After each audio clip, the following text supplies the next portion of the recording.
Всем привет! Вы на канале Готовим с Оксаной Пашко. Сегодня приготовим домашний крекер. Рецепт очень простой и приготовить его не составит особого труда. Детям такой крекер очень нравится и главное, в нем нет никакой химии. Подписывайтесь на мой канал и узнавайте еще больше вкусных и простых рецептов. В миску насыпаем 200 грамм пшеничной муки, 100 грамм кукурузной муки, 1 чайную ложку разрыхлителя, 1 чайную ложку сахара и 1 чайную ложку соли. Все перемешиваем ложкой.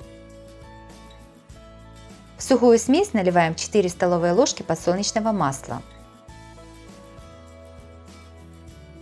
Сюда же добавляем 150 мл молока. Замешиваем тесто сначала ложкой, а затем руками. Тесто должно получиться однородным и не липнущим к рукам. Если тесто сильно липнет, можно еще добавить немного пшеничной муки. В практически готовое тесто добавляем 4 столовые ложки семян льна. Все перемешиваем до однородности.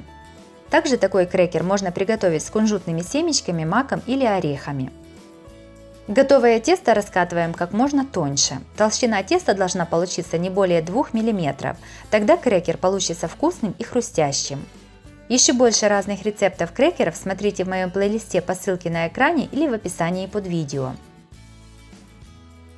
Раскатанное тесто нарезаем на квадраты примерно 4 на 4 см. Готовые квадратики перекладываем на противень, застеленный тефлоновой или пергаментной бумагой. Ставим в духовку, разогретую до 180 градусов. Выпекаем примерно 12 минут. Домашний крекер получился очень вкусный, хрустящий и аппетитный. Для большой семьи сразу пеките как минимум 2 порции. Дети такой крекер просто обожают. Если вам понравился рецепт домашнего крекера, то обязательно ставьте лайк и пишите комментарии. Подписывайтесь на мой канал, чтобы не пропустить новые видео. Они выходят каждый день.